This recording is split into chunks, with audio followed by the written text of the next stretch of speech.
Tres, dos, uno. The socialist dictator of Venezuela, Nicolas Maduro, is counting his days and singing for mercy. La, la, la, la, la, la, la. Don't worry, be happy. La, la, la, la, la, la, la. Just peace, not war. Mad Dog Maduro is trying to get off Trump's naughty list because he's looking at a lot more than coal this Christmas. Yesterday, a highly trained team of 10 Marines and 10 Coast Guardsmen seized an oil tanker off the coast of Venezuela. Footage shows a chopper approaching the vessel, with American forces rappelling down onto the deck, weapons drawn, detaining the captain. We set another record. From the standpoint of news, as you probably know, we've just seized a tanker on the coast of Venezuela, a large tanker, very large. Largest one ever seized, actually. And other things are happening, so you'll be seeing that later. The tanker seized is known as the Skipper. Biden sanctioned it in 2022 for ties to Iran and Hezbollah. The Skipper wasn't with Gilligan. It was equipped with electronic warfare technology, which can present a real threat. These are used to suppress enemy air defenses, to disrupt enemy communications. They're what you do in the initial wave of an attack to protect friendly aircraft and to make it harder for the enemy to respond. The Skipper's out of commish, but we kept the oil, and we didn't even have to drill, baby, drill. The vessel will go to a U.S. port, and the United States does intend to seize the oil. However, there is a legal process for the seizure of that oil, and that legal process will be followed. Maduro is fuming, the dictator vowing to break America's teeth. Ouch. This is all a part of his no good, very bad day. The seizure came just hours after we smuggled the Venezuelan opposition leader out of the country. Maria Machado won the last election, but Maduro wouldn't leave. So she was the one who won the Nobel Peace Prize. Sources say the CIA smuggled her out in a wig, passing through 10 military checkpoints, then rode a wooden boat onto the Caribbean island of Curacao, then boarding a plane to Norway, where she picked up the prize. The fact that she made it past all those military checkpoints is freaking Maduro out, because it means his security apparatus dropped the ball and let her escape. Were some of them in on it? Probably. That means Maduro's losing his tight grip over the military, just at the wrong time. A pair of F-18s just buzzed the Gulf of Venezuela, making it the closest known approach of U.S. aircraft in Venezuelan airspace. More assets are pouring into Puerto Rico. American Growlers.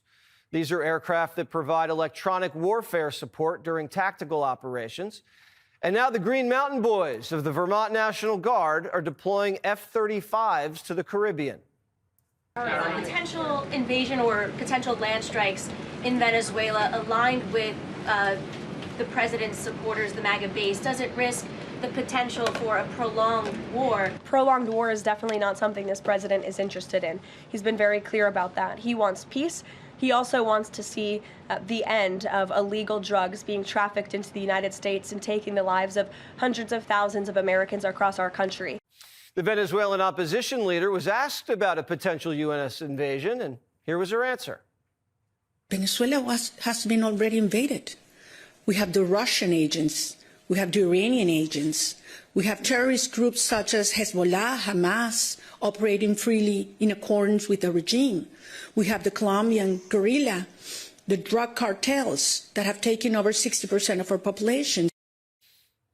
If that's all true, Maduro's harboring drug cartels, guerrilla fighters, KGB, and jihadists right in our backyard. No bueno. So far, Trump's not been rash.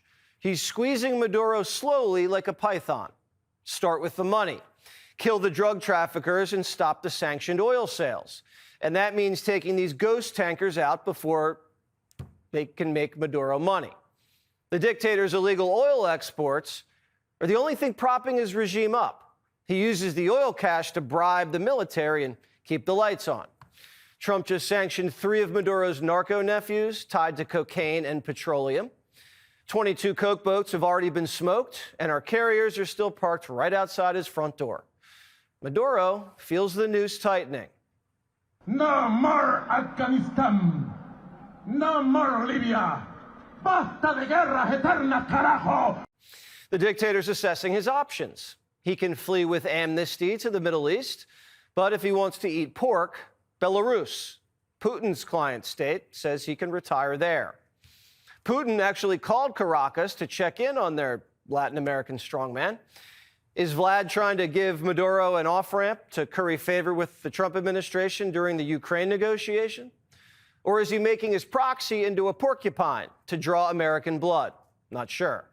But seizing ghost tankers isn't just about Maduro. We're asserting dominance over the Western Hemisphere and checking Chinese and Russian intrusion. We're also flexing in the Pacific theater. Russia and China just conducted joint military drills together. That's never something you want to see. So US B-52 bombers were flying in formation alongside Japanese fighter jets this week over the Sea of Japan. Now, if there's a war in the Pacific, we'll need oil tankers, and lots of them, which is why we're keeping the skipper and potentially others. Reuters is reporting the United States will be seizing more and more sanctioned tankers in the Caribbean. And this hurts China, too. The sanctioned Venezuelan oil is mostly being sold to Beijing. And the Chinese have been building massive refineries in Venezuela to process their crude. You can't have that. All this activity sends a strong message to Latin America, especially Colombia. He's going to have himself some big problems if he doesn't wise up. Colombia is producing a lot of drugs. They have cocaine factories that they make cocaine, as you know, and they sell it right into the United States. So he better wise up, or he'll be next. He'll be next, too. And I hope he's listening. Colombia is signed onto China's Belt and Road. They bet on the wrong horse. We're cleaning up our backyard, stopping drugs, superpowers, and caravans. These people are killing Americans. But Mad Maxine, no relation, wants Trump brought up on charges. He is basically killing and bombing boats, claiming that these people are involved with drug trafficking without evidence, without proof, without coming to the Congress of the United States to talk about what he knows and what should be done and how it should be handled. He's just killing people. No one's taking these people seriously anymore, especially after the mess Biden and the border czar made down south. The president is pushing an America-first foreign policy, and the media is just trying to slow it down with another hoax. Mr. President, has Secretary Hexon told you why he hasn't released the video of the second strike? No, he hasn't told me. I thought that issue was dead. You're surprised you bring it up. You must be CNN. Lawmakers are still talking about it on the Hill. Are you CNN? I am with CNN. Oh, gee, I'm shocked to find out. But lawmakers are still talking about it on the Hill. Well, I'll tell you, I don't know about lawmakers. Which lawmakers? You're talking about? Just the Democrats have been talking about trying to release it. I mean the people that you work for, the Democrats? You know you work for the Democrats, don't you? You're basically an arm of the Democrat Party. The Democrats ran on, we have to stop a dictator.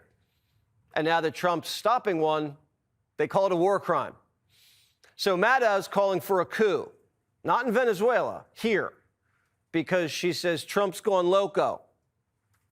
Trump really doesn't seem to have any idea why he's going to war in Venezuela, nor does he seem to be in charge of any of the decisions that are leading us to this war. And so we also have to worry about who's actually running the government right now and who is actually driving us toward this regime change war that the president doesn't seem to be at the helm of. We don't know who is, and we don't know why. Maddow wasn't worried about who was running our government when Biden was passed out on the beach. Democrats tried to put Trump in prison because he said an election was stolen. Now, Maduro actually stole the election, and Democrats took his side. So if you're keeping score at home, Democrats are now on the side of drug cartels, dictators, China, and the Iranians. Not a great neighborhood to be in.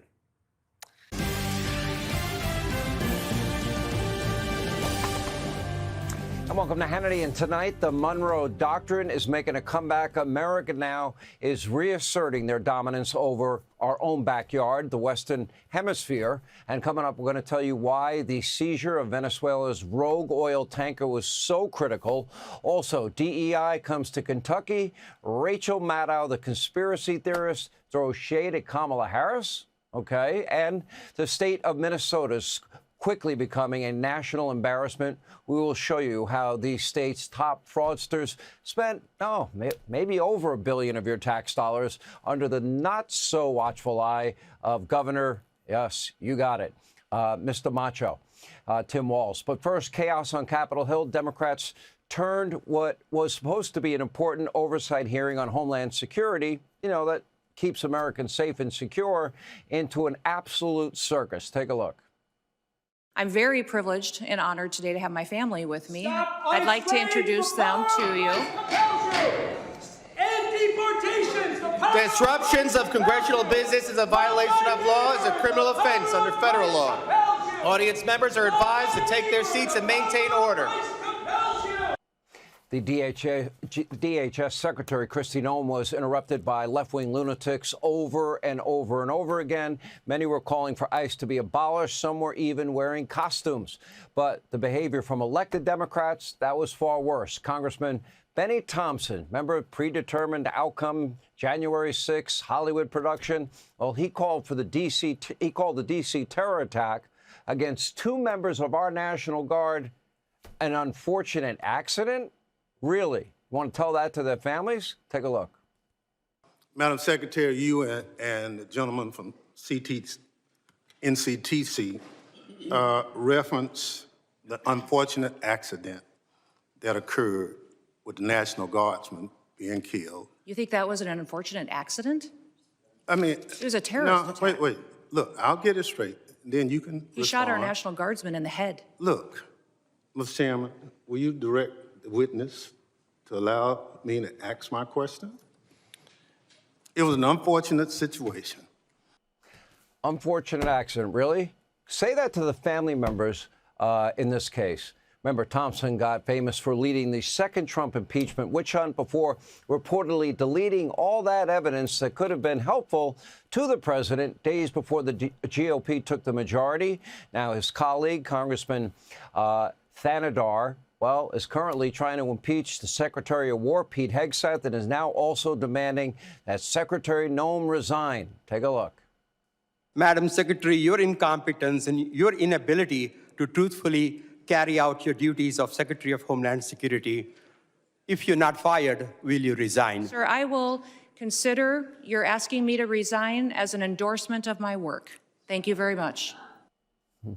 By the way, if you want to know what a preview of a Democratic-led House of Representatives would be, that's it. Another Democratic Congresswoman, LaMonica McIver, was charged with assaulting federal law enforcement agents over the summer during an impromptu riot outside an ICE facility. Now she's very upset with Secretary Noem. Take a look. American people absolutely trust this department to keep them safe. And we are showing that every day by the support we get across the country, the amount of people that we're recruiting to all of our different agencies. Thank you, Secretary Noem. Do you agree that using DHS resources to target members of Congress is an abuse of power? Excuse me, would you say that You again? would have heard me if you stopped talking and listened to my questions. Do you agree that using DHS resources to target members of Congress is an abuse of power? We are not doing that. We are out there enforcing the law, doing our work, and we are allowing oversight. Of course, we're not going to get any answers. With that, Mr. Chairman, I yield back. Gives you a headache, doesn't it? Right on cue, another Democratic lawmaker smearing ICE agents lied about their tactics and seemed to excuse violent attacks on law enforcement. Take a look at this one. The lack of respect and regard for the rule of law by this administration, and in particular by this secretary, is at a level that we have never seen and violates all of the constitutional norms and all of the principles of legal fairness in this country. And you're seeing that manifest itself in threats to law enforcement and bubbling over because people are frustrated. And they are channeling that frustration because the administration is not listening. And let's not forget about the always pompous Congressman Dan Goldman. He is fighting for his political life thanks to the new socialist wave that's sweeping across the radicalized Democratic Party. So naturally, he put on quite a performance earlier today just for his radical base. Take a look. If your department deports anyone with an ongoing asylum application, you are violating the law. Is that correct? It was greatly violated when they allowed I'm asking you. people to come I'm in asking and you. granted asylum applications. Why are you filibustering? Why can't you answer the question? It's a simple question. Your president, if your department and your secretary deports did not anyone follow the law, with an ongoing asylum application, you are violating the law. Isn't that correct? the asylum program was broken under the last. Mr. Chairman, I will reclaim my time. She's not answering the question. But the obvious answer is that, yes, if you follow a lawful pathway, asylum is a lawful pathway. If you have an open asylum case, you are here lawfully. But the problem that we are seeing around the country is that you are not following the law. Don't tell us to change the law. If you don't like the asylum system, you change the asylum law.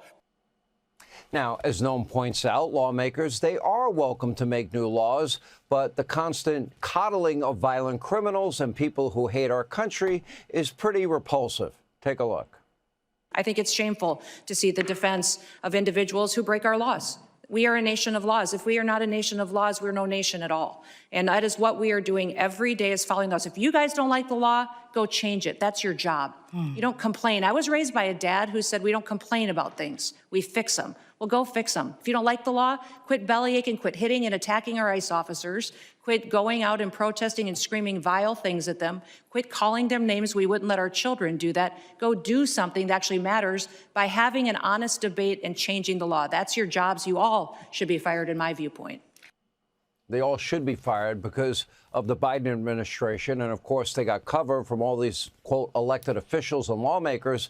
The sheer amount of threats that we are now facing is almost unthinkable. Take a look. NCTC has been crunching the numbers and going through the sheer volume of known and suspected terrorists that are in the country that came in under the Biden administration. So far, NCTC has identified around 18,000 known and suspected terrorists that the Biden administration let come into our country. These are individuals who, under normal circumstances, would never be allowed to enter our country because of their ties to jihadi groups like ISIS and al-Qaeda. 18,000 known and suspected terrorists in our country, and Democrats want to abolish ICE and make their jobs impossible. That is insane. And after the hearing, the insanity continued. Noem was then mobbed by a crowd of left-wing agitators. Take a listen to this. There's nothing worse than someone who uses a baby as a political tool while taking babies away from the family. You are the modern-day SS. You run the Gestapo. Shame on you, Christina. Shame on you, Christina. Shame on you. The mob mentality on the left, coupled with a complete lack of perspective on real security concerns, is troubling to say the least. So what does this mean for federal agents on the ground? Yeah, all right. Thank you. Thank you. And don't forget, on your way out, get your free holiday face tattoo. It's permanent. Happy Thursday, everyone. So in a new interview, former Vice President Kamala Harris disagrees with Michelle Obama and says America is indeed ready for a female president. In other words, guess who's running in 2028? Yeah. The Trump administration has finally released its Trump Gold Card. This means for $1 million, foreigners can stay in the country. And already, one man has signed up. House Democrat Haley Stevens has introduced impeachment articles against RFK Jr., claiming that she cares for the health of her constituents. Yeah, this from a lady who looks like she ate a 12-pack of Wednesday Addams. That was good. That was good. Yeah. Is that you, Mackie? Take a bow, whoever. Wow. A McDonald's worker recently posted a TikTok video that shows the step-by-step process for making a McRib. J.B. Pritzker is calling the video perfect for masturbating. I know, what a thing to say about food. To celebrate the 50th anniversary of Star Wars next year, Lucasfilm will release a newly restored version of the movie. This from Who Gives a magazine. David Letterman has named Jimmy Kimmel the leader of the resistance. Meanwhile, Kimmel named Letterman Lord of the Hobos. Keep riding those rails, Lord. Kyle Rittenhouse announced that he got married. Let's hope it wasn't a shotgun wedding. Reality TV star Khloe Kardashian said she inherited nothing from her father when he passed away. Wow, just when you thought you could not hate O.J. Simpson anymore. Yeah. And finally, Whoopi Goldberg said immigrants from Sweden aren't coming to the United States because of President Trump. And she got this from one of her Swedish friends. All right. He's the only Swedish person we know. and he's not even real. All right, so Donald Trump seized a Venezuelan oil tanker. And why, you ask? Good question. On first glance, it seems like an act Trump is doing simply because he can. Like when I used to hide Bill O'Reilly's teeth in Geraldo's soup. But apparently the ship wasn't just carrying Venezuelan oil. Pam Bondi says the government executed a seizure warrant on the tanker because it had been used to transport illegal oil from Venezuela and Iran in support of foreign terrorist organizations. So Trump seized it. And suddenly the media wakes up and shouts, "Can he really do that?" Well, he did. Now go back to sleep, bitches. Because unlike the last guy, Trump actually gives a damn when all Joe Biden gave were stool samples. So is this just about using oil to fund terror, or is there more to this? Well, remember, back in 2024, it was reported that over 100 Tren de Aragua crimes, like sex trafficking and shootings in the U.S., were tied to gaps in vetting of Venezuelans who were coming to our shores. And when asked to do so, the Maduro regime refused repatriation requests, which stranded criminals in the United States. So while we were getting overrun with bad hombres, Maduro left us hanging, which may be why Trump's tightening the noose around him. But you could argue Trump wouldn't be seizing tankers and trying to clean foreign gangs out of our cities if the Biden White House hadn't let in 10 million illegals for reasons nobody has even bothered to explain. The Bidenistas had no interest in deporting anyone. None. Zero. Not warlords, not murderers, not even people who like soccer. Well, guess what? Two can play at that game, so Trump just sent a few Americans over to Venezuela. But instead of taking their housing and cash assistance, we took a tanker. A tanker that apparently was up to no good, which prompts the question, how do you say around and find out in Spanish? I should probably know the answer. I have a feeling that's what my maid Juanita is always telling me. Now, clearly, it's on in Venezuela. Trump's had enough. I haven't seen him this pissed since he found a Band-Aid in his taco bowl. The administration is pulling out all the stops after the Biden White House acted like Rosie's gynecologist and looked the other way. Dems were AWOL on drugs and illegals. Actually, they weren't AWOL. They were actively helping the problem grow. They paused deportations. They killed the wall. They suspended Remain in Mexico. And then when Trump acts, the Dems suddenly scream about process. That somehow arguing about how something is done is supposed to make us forget what wasn't done at all. Me and my wife have this same fight every time I load the dishwasher. You know, at least I loaded it. True, maybe I shouldn't mix glassware with underwear, but they all get clean. So now Trump comes in swinging a sledgehammer the size of one of Hillary's ankles, And the Dems are shocked and surprised. Well, why is he being so extreme? Because he was given an extreme problem courtesy of you, Dems. Trump is like Daniel Penny, when in that subway car, he stopped a clear and present danger to his fellow Americans. The outcome, without context, might look severe, but not until you see the whole picture. And the whole picture? After 10 million illegals, tidal waves of drugs, human trafficking, do we really need to paint it for you? Look, Trump knows he's got 3 years to fix the atrocious policies of the Biden era. Open borders, no deportations, record drug overdoses, fearless gangs, rampant fraud. It really was quite the mess. So don't blame him for doing his best to clean it up. Hey everyone, I'm Emily Campagno. Catch me and my co-hosts Harris Faulkner and Kaylee McEnany on Outnumbered every weekday at 12 p.m. Eastern, or set your DVR. Also, don't forget to subscribe to the Fox News YouTube page for daily highlights.